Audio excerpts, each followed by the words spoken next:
사도신경으로 신앙 고백 드립니다. 나는 전능하신 아버지 하나님 천재 창조주를 믿습니다. 나는 그의 유일하신 아들 우리 주 예수 그리스도를 믿습니다. 그는 성령으로 잉태되어 동정녀 마리아에게서 나시고 본디오 빌라도에게 고난을 받아 십자가에 못 박혀 죽으시고 장사된 지 사흘 만에 죽은 자 가운데서 다시 살아나셨으며 하늘에 오르시어 전능하신 아버지 하나님 우편에 앉아 계시다가 거기로부터 살아있는 자와 죽은 자를 심판하러 오십니다. 나는 성령을 믿으며 거룩한 공교회와 성도의 교제와 죄를 용서받는 것과 몸의 부활과 영생을 믿습니다. 아멘. 찬송가 453장입니다. 찬송가 453장.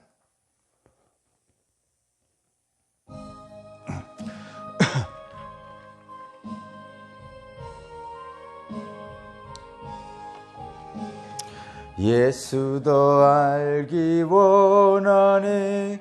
크고도 넓은 은혜와 대속해 주신 사랑을 간절히 알기 원하네. 내 평생의 소원, 내 평생의 소원, 대속해 주신 사랑을 간절히 알기 원하네. 성령이 스승되셔서 진리를 가르치시고 대속해 주신 예수를 알게 하소서. 내 평생의 소원, 내 평생의 소원, 대속해 주신 사랑을 간절히 알기 원하네. 성령의 감화 받아서 하나님 말씀 배우니 그 말씀 안절안절이 내 맘에 교훈되도다. 영영의 소원, 내 평생의 소원, 대속해 주신 사랑을 간절히 알기 원하네. 예수가 계신 보좌는 영광에 둘려 있도다. 평화의 그 나라 왕성하도다. 내 평생의 소원, 내 평생의 소원, 대속해 주신 사랑을 간절히 알기 원하네. 아멘.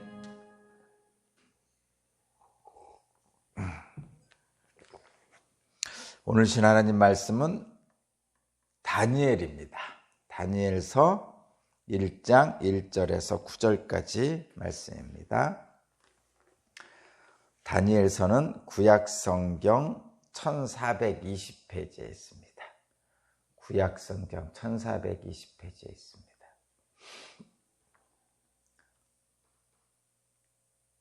다니엘서는 단에 있습니다. 단이라고 표현됐습니다. 밑에서 세 번째 칸에 에겔단 할 때 단에 있습니다. 다니엘서 1장 1절에서 9절입니다. 제가 봉독하겠습니다. 유다의 여호야김 왕이 왕위에 오른 지 3년이 되는 해에 바벨로니아의 느부갓네살 왕이 예루살렘으로 쳐들어와서 성을 포위하였다. 주님께서 유다의 여호야김 왕과 하나님의 성전 기물 가운데서 일부를 느부갓네살의 손에 넘겨주었다. 그는 그것들을 바벨로니아 땅 자기가 섬기는 신의 선전으로 가져가서 그 신의 보물 창고에 넣어두었다. 그때 왕은 아스부나스 환관장에게 명령하여 이스라엘 백성, 특히 왕과 귀족의 자손 가운데서 몸에 흠이 없고 용모가 잘생기고 모든 일을 지혜롭게 처리할 수 있으며 지식이 있고 통찰이 여기 있고 왕궁에서 왕을 모실 능력이 있는 소년들을 데려오게 하여 그들에게 바벨로니아의 언어와 문학을 가르치게 하였다. 또한 왕은 왕궁에서 날마다 일정한 양을 정해서 음식과 포도주를 그들에게 공급하도록 해주면서 3년 동안 교육시킨 뒤에 왕을 모시도록 하였다. 그들 가운데는 유다 사람인 다니엘과 하나냐와 미사엘과 아샤라가 있었다. 환관장이 그들에게 이름을 새로 지어주었는데 다니엘은 벨드사살이라 하고 하나냐는 사드락이라 하고 미사엘은 메삭이라 하고 아사라는 아벳느고라고 하였다. 다니엘은 왕이 내린 음식과 포도주로 자기를 더럽히지 않겠다고 마음을 먹고 환관장에게 자기를 더럽히지 않을 수 있도록 해달라고 간청하였다. 하나님은 다니엘이 환관장에게서 호의와 동정을 받도록 해주셨다. 아멘. 네, 오늘부터 다니엘서를 시작합니다. 다니엘서는 우리가 대표적으로 알고 있는 많은 이야기들 중에 다니엘과 세 친구에 대한 이야기가 있죠. 이 다니엘서는 큰 의미와 목적으로는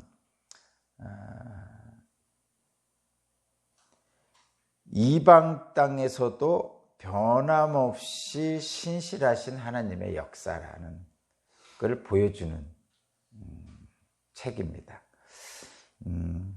다니엘은 오늘 본문에도 나와 있지만 1절에 나와 있지만 있는 것처럼 여호야김 왕 3년에 바벨론의 느부갓네살 왕이 쳐들어왔습니다. 그때에 여호야김 왕이 항복하고 성전에 있는 많은 기물들, 보물들을 주고 또 이스라엘 백성 중에 많은 사람을 이제 포로로 끌고 갔습니다. 그때 포로로 끌려갔던 사람들 중에 이제 다니엘과 세 친구가 있었던 것이고요. 그 이방 땅에서 이 다니엘은 상당히 오랫동안 살았던 것 같습니다. 그래서 결국은 거기서 오지 못한 것으로 알고 있는데 거의 70년 동안을 예언자로서 바벨론에서 활동을 했습니다.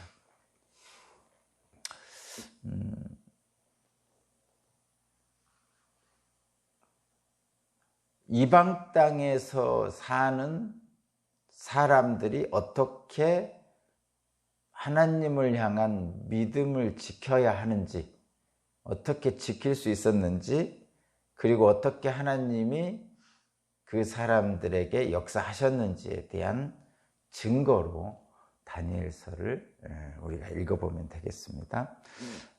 이방 땅에서도 이루어지는 신실한 하나님의 역사라는 것이 전체적인 이 다니엘 전체의 뜻입니다. 주자입니다.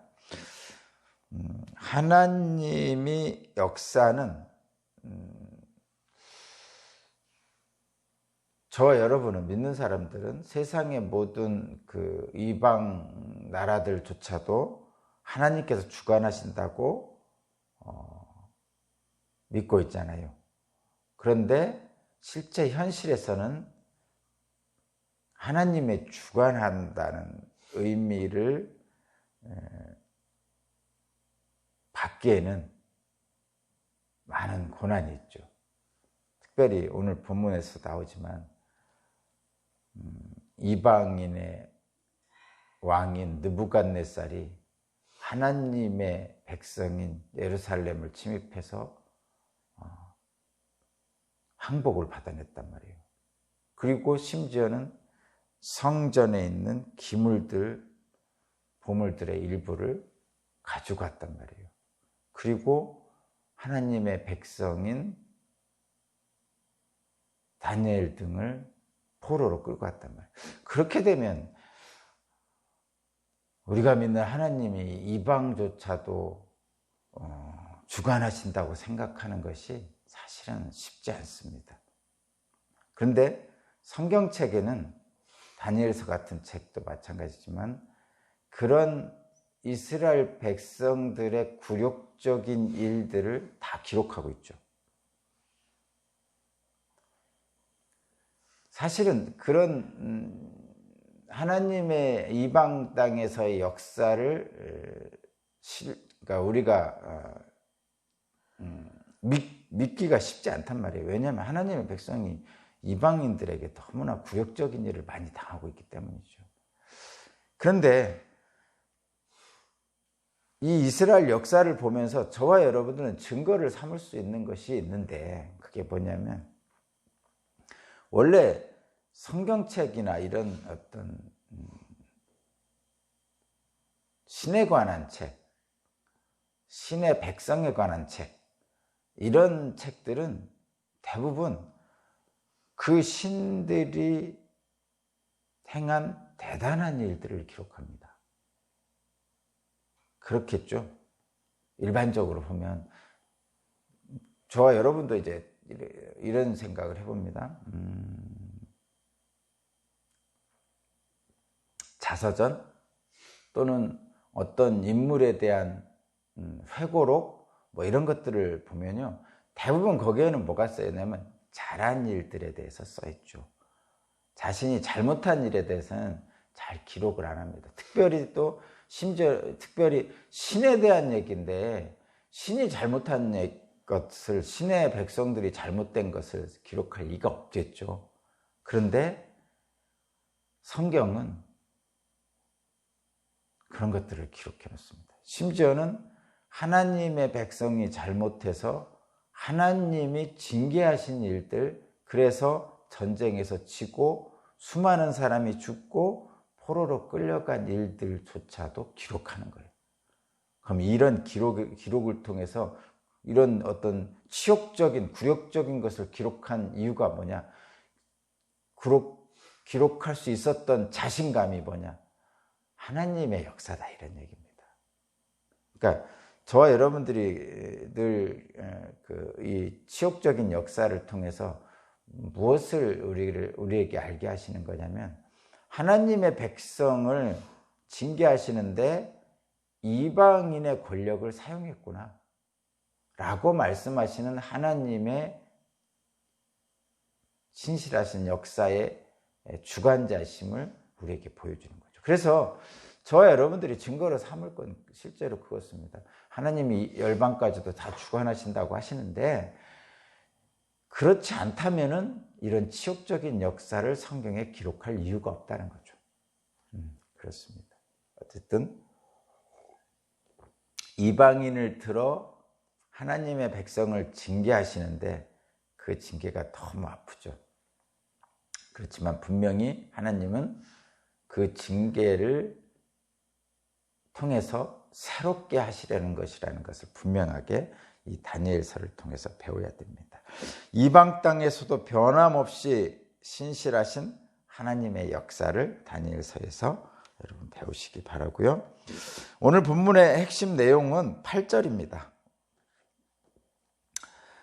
8절, 다니엘은 왕이 내린 음식과 포도주로 자기를 더럽히지 않겠다고 마음을 먹고 뜻을 정하고 환관장에게 자기를 더럽히지 않을 수 있도록 해달라고 간청했다. 사실은 이런 말씀이 있는 이유는 이런 것이죠. 바벨론의 느부갓네살 왕이 포로로 끌고 왔던 사람들 중에서 일부를 선정을 합니다.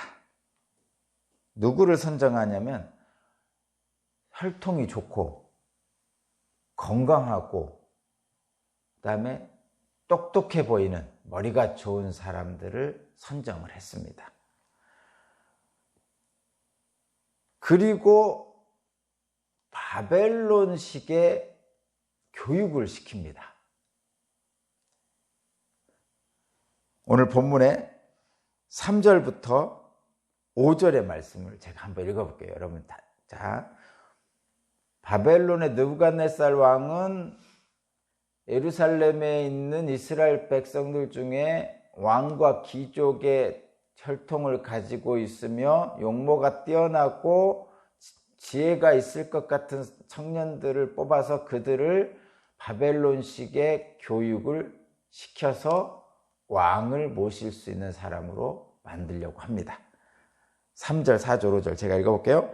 그때 왕은 아스부나스 환관장에게 명령하여 이스라엘 백성, 특히 왕과 귀족 자손 가운데서 몸에 흠이 없고 용모가 잘생기고 모든 일에 지혜롭게 처리할 수 있으며 지식이 있고 통찰력이 있고 왕궁에서 왕을 모실 능력이 있는 소년들을 데려오게 해서 그들에게 바벨로니아의 언어와 문학을 가르치게 하였다.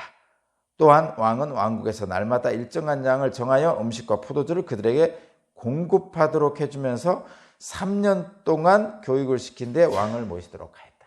이게 이제 바벨론의 느부갓네살 왕의 명령이었다, 이런 얘기. 그 중에 다니엘과 세 친구도 포함되어 있었습니다. 그런데 이 다니엘은 8절의 말씀처럼 왕이 내린 음식과 포도주로 자기를 더럽히지 않겠다고 마음을 먹고 환관장에게 자기를 더럽히지 않을 수 있도록 해달라고 간청했답니다. 그러니까 이 말씀은 이방 땅에서 먹는 음식들은 다 제사를 드린 다음에 먹습니다. 말하자면 이방신에게 제사 드린 다음에 나오는 음식들이라 이런 얘기입니다. 고기가 그랬습니다. 고기. 예. 그래서 그런 음식들을 먹지 않겠다고 그러는 거예요. 그러니까 당시에 왕이 먹던 음식들은 다 그런 음식들이었다 이런 얘기. 근데 그 왕이 먹는 음식을 이 선발된 청년들에게도 동일하게 주었단 말이에요. 그러니까 다니엘은 율법책에 보면 신명기나 이런 율법책에 우상에게 바친 제물을 먹지 않도록 되어 있었단 말이에요. 물론 나중에 그 신약 성경에 오면 바울이 이제 헬라 지역을 또 마케도니아 지역 이쪽을 소아시아 지역을 전도할 때 그 우상에게 바쳐진 제물을 먹어도 되느냐라는 문제에 있어서 우상은 아무것도 아니기 때문에 먹어도 된다 이렇게 말씀하셨죠. 그리고 물론 그것을 먹을 때 믿음이 약한 사람들에게 상처를 준다면 바울 사도는 나는 그거 영원히 먹지 않겠다 이렇게 말씀한 부분이 있습니다. 그런데 구약 성경에는 분명히 우상의 제물을 먹지 말라고 그렇게 되어 있단 말이죠. 그래서 다니엘은 그 말씀대로 실천하겠다고 결심한 거죠. 그러니까 한마디로 얘기하면 율법을 지킴으로써 하나님의 말씀대로 살겠다고 결심한 겁니다. 그 8절에 보면 거기 다니엘은 왕이 내린 음식과 포도주로 자기를 더럽히지 않겠다고 마음을 먹고, 이 마음을 먹었다는 게 중요해요. 개역개정에는 뜻을 정하였다 이렇게 되어 있습니다. 마음을 먹었다, 뜻을 정하였다. 그러니까 다니엘은 하나님의 말씀대로 살겠다고 뜻을 정한 거죠. 마음을 먹은 겁니다. 지금 이방 땅에 가 있는 상태예요. 그리고 이방 땅에서 행하는 모든 일들, 특별히 젊은 사람인데 바벨론식의 교육을 받고 있습니다. 그런데 그럼에도 불구하고 자신은 바벨론식의 교육을 받고 있지만 하나님의 뜻대로 살겠다고 뜻을 정하고 마음을 먹은 거죠. 사실은 저와 여러분도 이런 선택의 기로에 있는 경우가 많이 있습니다. 그렇다고 해서 이 사람이 그 바벨론식의 교육을 받지 않았을까? 받았을 겁니다. 그러나 하나님을 뜻을 따라 살기로 작정을 한 거죠. 그러니까 이런 경우가 많죠. 이들이 이방 문화에 노출되어 있는 거 아니에요. 그리고 바벨론식 문명이 여러분 잘 생각해 보세요. 그 당시 바벨론은 대단한 큰 강대국입니다. 이집트까지 다 이긴 강대국이에요. 그러면 그 도시에는 왕궁에는 주변 나라에 있는 모든 문물이 다 들어와 있어요. 그래서 어떻게 보면 예루살렘보다 선진 문물입니다. 우리나라도 미국으로 유학 가고 뭐 그렇게 하잖아요. 그런 것처럼 그 바벨론식 교육이 그 당시로는 선진 문물이기 때문에 배울 것이 많이 있었겠죠. 그래서 다니엘과 세 친구도 마찬가지로 그런 바벨론식 교육에 따라서 그들 문화를 배웠을 겁니다. 그리고 그것은 선진 문물이었을 거예요. 그렇지만 하나님을 향한 마음이 있었기에 하나님의 말씀대로 중심을 지키며 살겠다고 결심한 겁니다. 그러니까 이방 교육을 거부한 게 아니고 이방인들의 그 선진 문물은 배웠지만 하나님의 뜻에 합당하게 살겠습니다라고 결심을 한 거죠. 그것이 마음을 먹었고 뜻을 정했다, 이런 뜻입니다. 근데 저와 여러분 많은 도전 앞에 서잖아요. 이스라엘 백성들이 바벨론 포로로 끌어갔음에도 불구하고 이스라엘인의 정체성을 지키고 살 수 있었던 것은 그런 많은 도전들 속에서도 하나님에게 뜻을 정한 것을 버리지 않았다는 거죠. 그래서 포로에서 돌아올 수 있었던 것입니다.